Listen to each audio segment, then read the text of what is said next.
इस वीडियो में पढ़ेंगे कक्षा 9वीं का विषय गणित यानी कि सब्जेक्ट मैथ्स का पाठ 1 जिसका नाम है संख्या पद्धति। संख्या पद्धति का ये भाग 1 होगा जिसमें इस पाठ का परिचय होगा। परिचय यानी कि जो पार्ट 1 है इसमें किस किस तरह के क्वेश्चन आएंगे हमारे सामने, उनको किस किस तरह से सोल्व करना है, किस पर कौन सा फॉर्मूला अप्लाई करना है, ये सारी चीजें।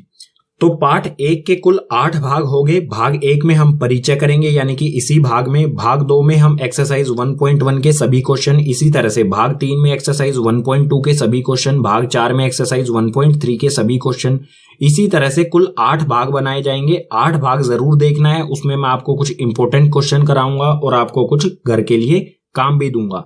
जो क्वेश्चन भाग 8 में कराए जाएंगे वो काफी इंपॉर्टेंट होंगे, वो आपके एग्जाम में आने के पूरे चांसेस हैं। तो भाग 1 यानी परिचय को शुरू करते हैं। पाठ का नाम है संख्या पद्धति, जिसमें संख्याओं की बात की गई है। तो ये समझ लेते हैं संख्या किस किस प्रकार की होती हैं और कौन कौन सी होती हैं। संख्याओं में सबसे पहले आता है प्राकृतिक संख्याएं। इंग्लिश अल्फाबेट का कैपिटल एन से इन्हें प्रदर्शित किया जाता है। और प्राकृतिक संख्याएं क्या होती हैं?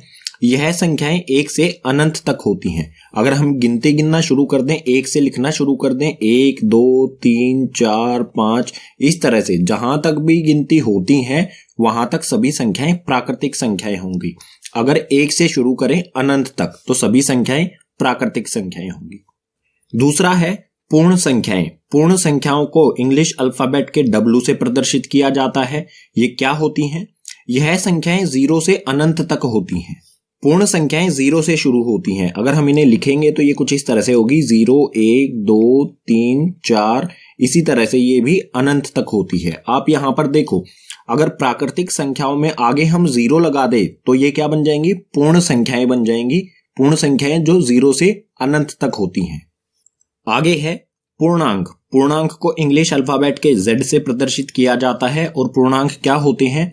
सभी पूर्ण संख्याएं तथा ऋणात्मक संख्याएं 0 के साथ मिलकर पूर्णांक बनाती हैं। पूर्णांक में सभी पूर्ण संख्याएं आ जाती हैं, धनात्मक और ऋणात्मक दोनों संख्याएं आ जाती हैं, और 0 भी आ जाता है। अगर हम इनको लिखेंगे तो ये कुछ इस प्रकार से होगा, बीच में आएगा यहाँ पर 0, इस तरफ बढ़ेंगे तो यहाँ पर आएगा 1 2 3 4 और ऐसे ही अनंत तक।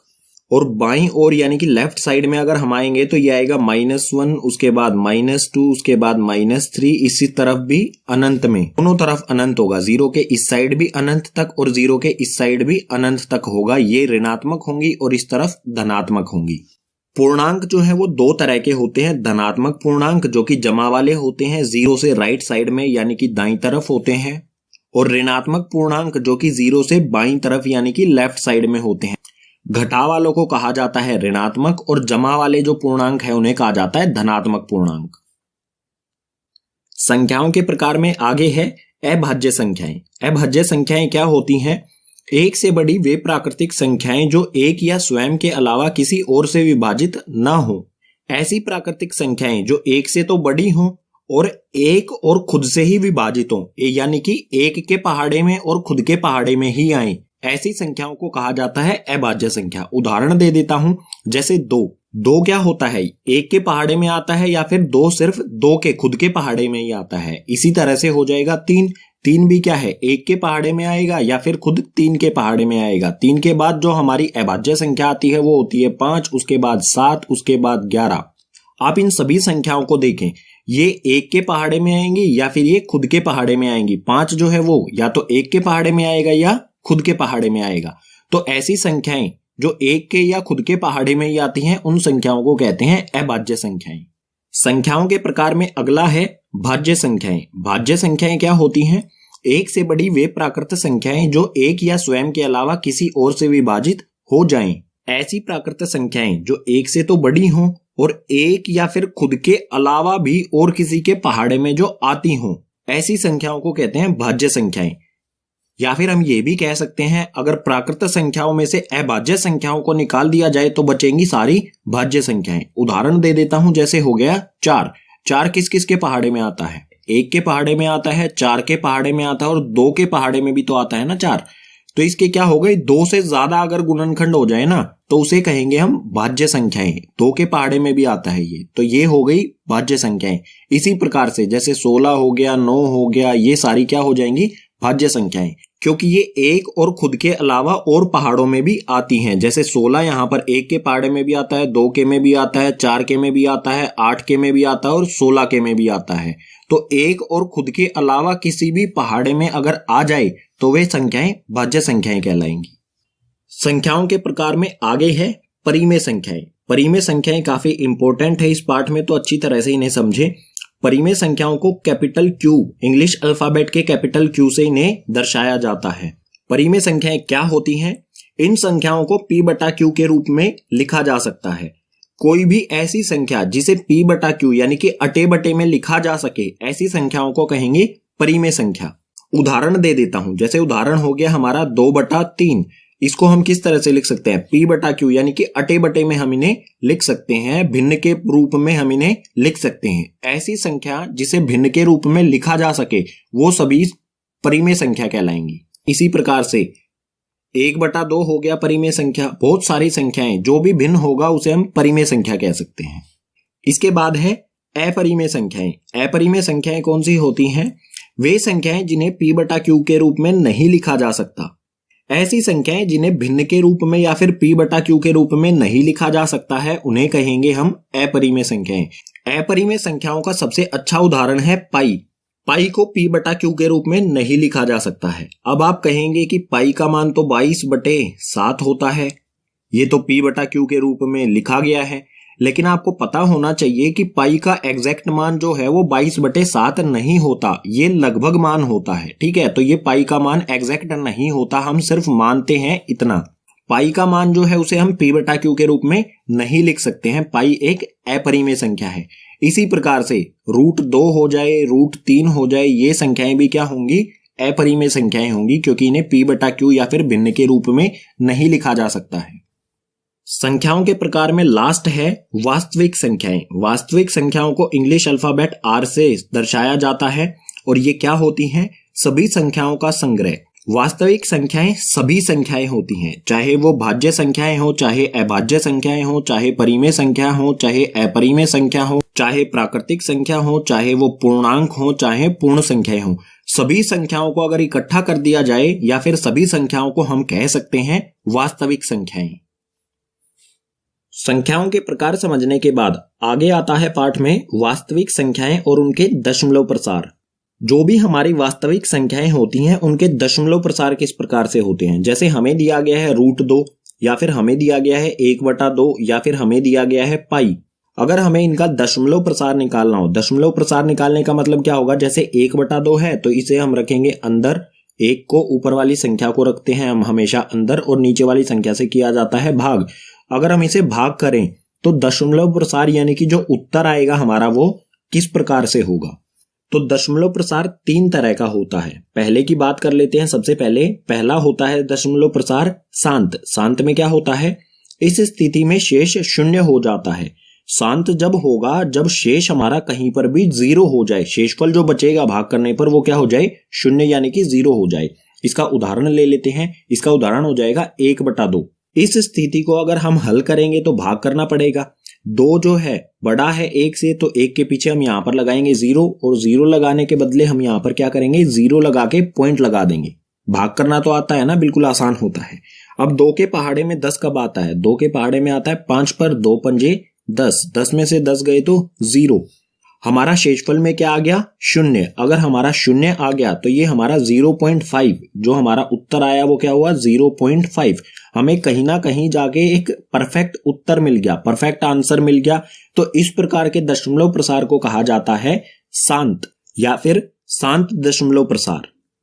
दशमलव प्रसार में दूसरा है अनवसानी आवृत्ति। अनवसानी आवृत्ति को अशांत आवृत्ति भी कहा जाता है।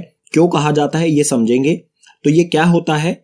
इस स्थिति में शेष की पुनरावृत्ति होती है। जैसे पहले वाली स्थिति में शेषफल 0 आ गया, लेकिन अशांत आवृत्ति या अनवसानी आवृत्ति में क्या होता है? जो शेषफल होता है बार बार वही रिपीट होता रहता है। एक के बाद मतलब कुछ स्टेप्स के बाद वही शेषफल हमारे सामने फिर से आ जाएगा। उदाहरण ले लेते हैं। उदाहरण हो जाएगा 1/3। इस स्थिति को अगर हम हल करेंगे तो 1 को रखेंगे हम अंदर और भाग करेंगे 3 से। 1 छोटा है 3 से, तो 1 के पीछे यहाँ पर लगाएंगे हम 0 यानी कि 0 और यहाँ पर लगा देंगे, क्योंकि हमने यहाँ पर 0 लगाई है तो यहाँ पर भी हमें 0 लगानी होगी। अब 3 के पहाड़े में 10 नहीं आता है, 10 से कम आता है 9 3 पर, तो 3 तिया यहाँ पर हो जाएगा, 3 को 3 से गुना करेंगे हो जाएगा यहाँ पर 9। फिर से हमारा क्या बच गया 1। यहाँ पर भी क्या था, यहाँ पर भी 1 था, फिर से 1 आ गया। अगर हम इसको आगे फिर से हल करेंगे तो हमें आगे शेषफल में भी फिर से क्या मिलेगा, 1 ही मिलेगा। जैसे फिर से करते हैं, हम पॉइंट लगा चुके हैं तो 1 0 अपने आप से लगा सकते हैं। फिर से 3 के पहाड़े में 10 नहीं आता है, 3 के पहाड़े में 3 पर 9 ही आता है। फिर से हमें क्या मिल गया, शेषफल में 1 मिल गया। इसको आगे जैसे जैसे हम हल करते जाएंगे हमेशा शेषफल में हमें क्या मिलता जाएगा, 1 1 मिलता जाएगा। तो हमारा इसका उत्तर जो आया है वो क्या है, 0.3333। ये ऐसे ही चलता रहेगा आगे, कभी भी इसका हल हमें नहीं मिलेगा, ये हमेशा 0.333333 अनंत तक मिलता रहेगा। तो इसको लिखा कैसे जाएगा, इसको लिखा जाएगा कुछ इस प्रकार से 0.3। जो भी रिपीट क्या हो रहा है, बार बार पुनरावृत्ति किसकी हो रही है, 3 की हो रही है, तो उसके ऊपर लगा देते हैं बार। इसके ऊपर मैंने ये लाइन सी जो लगाई है इसे कहा जाता है बार। और ये क्या होता है, ये दर्शाता है कि 3 जो है उसकी पुनरावृत्ति हो रही है। ऐसी स्थिति जिसमें शेषफल बार बार वही आता रहे, एक ही बार बार रिपीट होता रहे, तो ऐसी स्थिति का जो दशमलव प्रसार होगा वो अशांत आवृत्ति होगा या फिर अनवसानी आवृत्ति, जैसा आप यहाँ पर देख सकते हैं। दशमलव प्रसार का तीसरा प्रकार है अनवसानी अनावृत्ति। इसको अशांत अनावृत्ति भी कहा जाता है। ये क्या होता है, इस स्थिति में शेष की पुनरावृत्ति नहीं होती, ना तो शेष जो है वो बार बार वही रिपीट होके आएगा और ना ही कभी शून्य आएगा। ऐसी स्थिति में जो हमारा दशमलव प्रसार आएगा उस दशमलव प्रसार को कहा जाएगा अशांत अनावृत्ति या फिर अनवसानी अनावृत्ति। इसका उदाहरण ले लेते हैं, उदाहरण हो जाएगा √2 या फिर पाई। √2 को अगर हम बाहर निकालेंगे रूट से तो ये कुछ इस प्रकार से आएगा 0.4142। कुछ भी इसमें जो है रिपीट नहीं होगा, हमेशा कुछ ना कुछ नया मिलेगा। जो शेषफल है वो कभी भी एक जैसा नहीं आएगा। ये इस प्रकार से चलता जाएगा, इसमें कभी भी ऐसी स्थिति नहीं आएगी जैसी इसमें आई है कि 3 जो है वो बार बार रिपीट होगा, जिसके ऊपर हम बार लगा सकते हैं। तो इस प्रकार के दशमलव प्रसार को कहेंगे हम अशांत अनावृत्ति। दशमलव प्रसार के बाद समझ लेते हैं घातांक नियम। घात क्या होती है, जैसे ये 2 है, 2 के ऊपर यहां पर हमने 3 लिखा है, ये जो 3 है ये इसकी पावर होती है। इस 3 को ही कहा जाता है घात। जो भी लगी होती है, यहाँ पर 3 जरूरी नहीं है, 4 5 कुछ भी हो सकता था। तो इस घात का अर्थ होता है 2 आपस में ही 3 बार गुना है। जितनी भी यहाँ पर घात यानी कि पावर, इसे पावर भी कहते हैं, तो जितनी भी यहाँ पर पावर या घात होगी इसका मतलब हो जाएगा 2 गुना में 2 गुना में 2। 2 आपस में ही 3 बार गुना होगा। ये 8वीं क्लास में भी पढ़ा होगा आपने। तो इस तरह की जो घात लगी होती है उसके कुछ नियम होते हैं। इसमें सबसे पहला नियम है a की पावर m बिंदु a की पावर n। कुछ इस तरह की हमें स्थिति दी गई हो। बिंदु का अर्थ होता है गुना। उदाहरण ले लेते हैं इसका, जैसे यहां पर हो गया 2 की पावर 2 बिंदु 2 की पावर 3। ये किस प्रकार से हो गया, यहाँ पर a दोनों चीजें a हैं, तो यहाँ पर भी हमने 2 2 ले लिया। यहाँ पर m है, यहाँ पर n है, m का मान हो गया 2 और n का मान हो गया 3। तो इस प्रकार की स्थिति में क्या होता है, जब a की पावर m गुना में a की पावर n हो, अगर गुना में होगा a आपस में, तो पावर जो होती है, घात जो होती है वो जुड़ जाती हैं। तो यहाँ पर क्या होगा, 2 की पावर क्या हो जाएगी, 2 की पावर 2 जमा में 3। यहाँ पर ये दोनों जो पावर हैं या फिर घात हैं ये आपस में जुड़ जाएंगी और हमारा उत्तर आ जाएगा 2 की पावर 5। और 2 की पावर 5 का अर्थ क्या होता है, इसका अर्थ होता है 2 गुना में 2 गुना में 2 गुना में 2 गुना में 2। आपस में ही 2 5 बार गुना हो जाएगा और इसका जो उत्तर आएगा वो हो जाएगा हमारा 2 दूनी 4, 4 दूनी 8, 8 दूनी 16, 16 दूनी 32। उत्तर आ जाएगा हमारा 32। कभी भी इस प्रकार की स्थिति हो जहां पर गुना हो रहे हो तो वहां पर क्या होगा, पावर यानी कि घात आपस में जुड़ जाएगी। अब है दूसरा नियम। दूसरे नियम में हमें यहां पर दिया है ब्रैकेट के अंदर a की घात m यानी कि a की पावर n और उसके बाद ब्रैकेट की पावर दे रखी है n। तो इस स्थिति में क्या होगा, m और n आपस में गुना हो जाएंगे। यहां पर mn दिख रहा है तो ये a की पावर mn यानी कि mn आपस में गुना हो गए। तो इसका भी एक उदाहरण ले लेते हैं। यहां पर है 2 की पावर 3 ब्रैकेट और ब्रैकेट की पावर है 2 की पावर 2। तो ये हो गया आपस में। इसका उत्तर क्या आएगा, यहाँ पर जो भी ब्रैकेट के बाहर और अंदर वाली घात है यानी पावर है ये आपस में हो जाएंगी गुना। तो ये हो जाएगा 2 की पावर 3 को 2 से गुना करेंगे 3 दूनी 6, तो 2 की पावर हो जाएगी 6 और 2 की पावर 6 का मतलब क्या होगा 2 गुना में 2 गुना में 2 गुना में 2 गुना में 2 गुना में 2, 6 बार आपस में 2 गुना हो जाएगा और इसका उत्तर आएगा 2 को 6 बार आपस में ही गुना करेंगे तो आ जाएगा 64।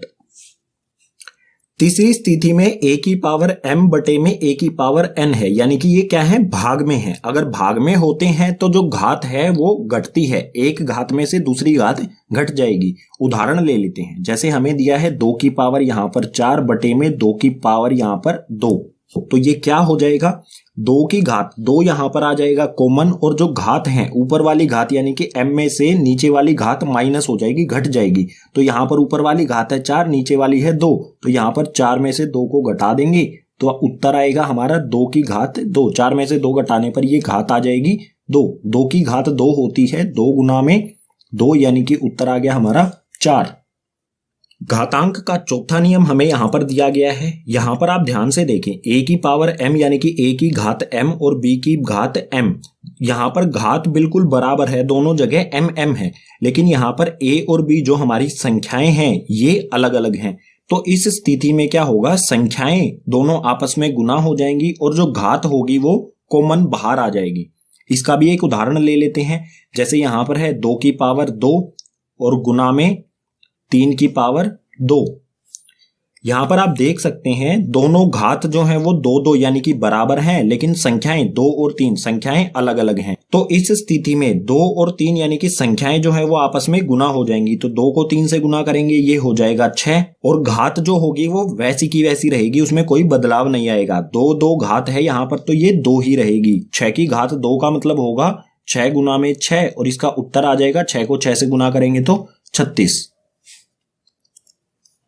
इसी के साथ भाग 1 यानी कि परिचय इस पाठ का हो जाता है समाप्त। जो भी चीजें हमने पीछे पढ़ी हैं इन्हीं का इस्तेमाल करके हमने सभी प्रश्नों को हल करना है। उम्मीद करूंगा सभी विषय आपको समझ आए होंगे। अगर सभी विषय समझ आए हैं तो इस वीडियो को अपने क्लासमेट्स के साथ ज्यादा से ज्यादा शेयर करो। कोई सुझाव देना चाहते हैं तो उसे कमेंट करो, और इसके साथ ही अन्य सभी भागों के लिंक आपको नीचे डिस्क्रिप्शन बॉक्स में दिए गए हैं, उन सबको भी देखना ना भूलें।